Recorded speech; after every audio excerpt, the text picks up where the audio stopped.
Happy New Year's. I mean, Joe. I hope we're able to pull this off this time because this is like, what, the third or fourth take? Take 8. Yeah, take 8. Who knows? Anyway, we're going to talk a little MMA. I said that right this time. We're going to start with some real quick word association. For all you people who have just joined us and don't know what word association is, I say a word. Of course, George tells me the first thing that comes to his mind. And that's scary. We're going to start out with Pettis or Maynard. Maynard, because he's rotten. And I think he proved to us why he shouldn't win, because the saying is to be the champ, you got to beat the champ. He had a shot in the first round, didn't take care of it. Okay. That was a little long. Overeem. Juice monkey. No, he's roided out, dude. That's why he fights in Japan. Anyone would argue? Roided out. He is. Right. Go look at his fight versus Todd Duffee. He lasted 14 seconds. He went pow pow. He's got to go. Ah! Fucking giant vial of test. Long dog. Rides again. All right, cool. Now we're going to start off with a quick recap of UFC 125. First bout is just nasty because he's the Energizer Bunny. Dude, he takes a beating like he always does, and then found a way to tap out Gomi. Gomi might have to go. Think so? He's just not doing too hot, dude. Clay Guida's crazy. Yeah, I mean, he's exciting as shit. Okay, here's a question. Okay. If somebody told you, Kevin, you have to get ready to train to fight Clay Guida, what on God's green earth would you do? I get a big ass bag of crystal meth, a coffee jug like this, and I just start running all the way to wherever the event was being held. I'd get as training, because that motherfucker's crazy. Crystal meth, cocaine, 16 Peruvian midgets, amp them up, and then get ready to fight. Yeah. And just try to fight them all at the same time. He comes at you. Now, me and George are not by no means politically promoting a drug use, because we both don't use drugs. Anymore.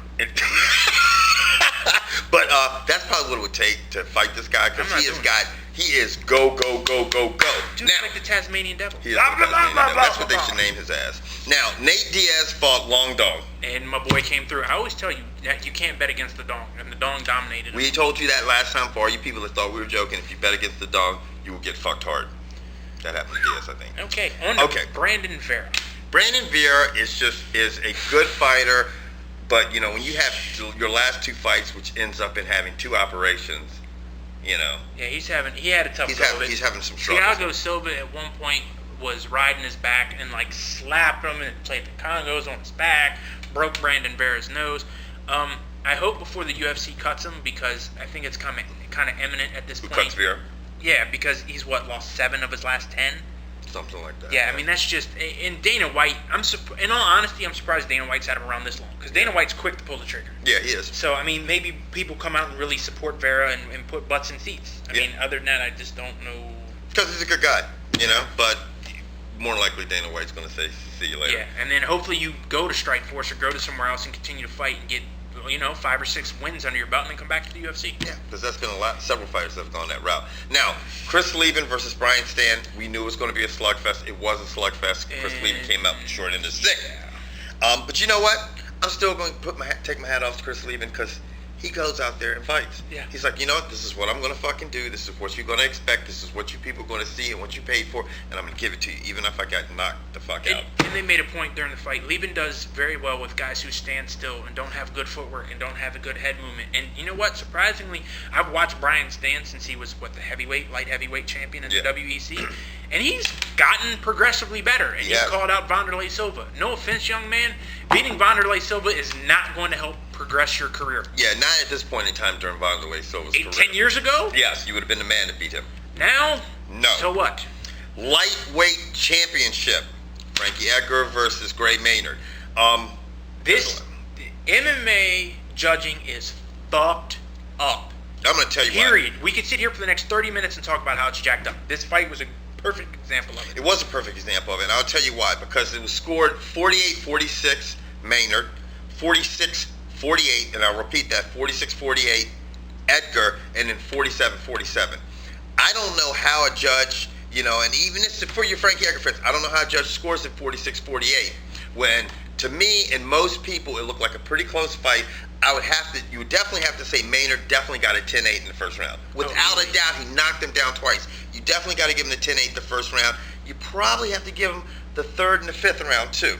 The 5th round was very close, But for someone that scored 48-46 Edgar? Put it this way. In my opinion, like I told Kevin before this, to me it just looked like somebody might have said Gray Maynard was not going to be the champ tonight. And Okay. that's all I'm leaving it as. That's what we're going to leave it at.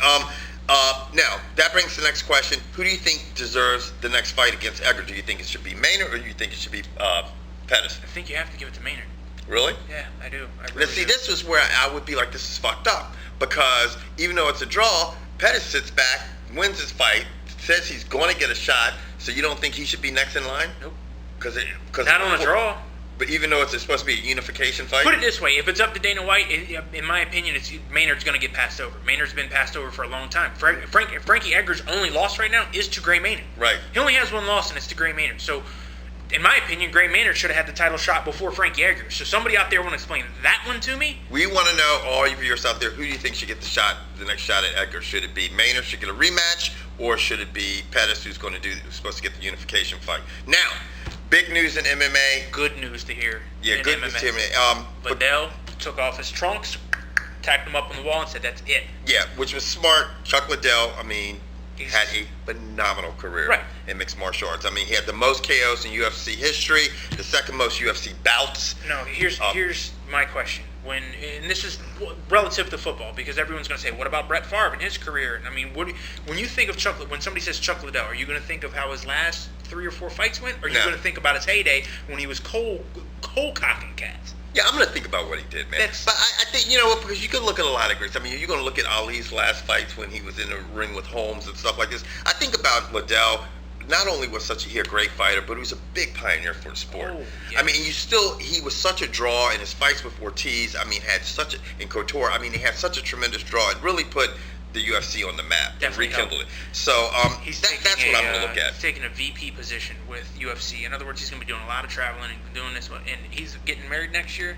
His soon-to-be wife is hot. Yes. Also, somebody is fighting out of his camp. I believe it's going to be on the UFC. The UFC 126 card. That's one of the fights I want to tell you about. Was Miguel Torres is going to be fighting our boy. Yep, Antonio. Yeah. So anyway, So we're Hackelman getting. and we're getting him ready for his first UFC fight. That's right. It's going to be nice. Yeah. Anyway, Liddell back last year was inducted to UFC Hall of Fame. Now, speaking of stuff outside of UFC, Todd Duffee said, "You know what? I don't give a shit. I'm going to go to Japan as a tourist, and I'm going to fight Alistair Overeem," which was not probably the best decision to do. But you know what? For $50,000 or $10,000 or whatever you got paid, it was a heck of a paycheck. You got punched in the face 4 times, and it looked like it. I'd have fought that big nigga for $50,000. No. I wouldn't be sitting here right now doing this shit with you, No. but I would be like drinking out of a straw. And But Velasquez is on the shelf for a little while, it looks like. Velasquez, when he fought Brock Lesnar, apparently tore his rotator cuff. People didn't know about that, but it's surfaced. It's been made weekly. Now they find out that he's probably going to require surgery for it.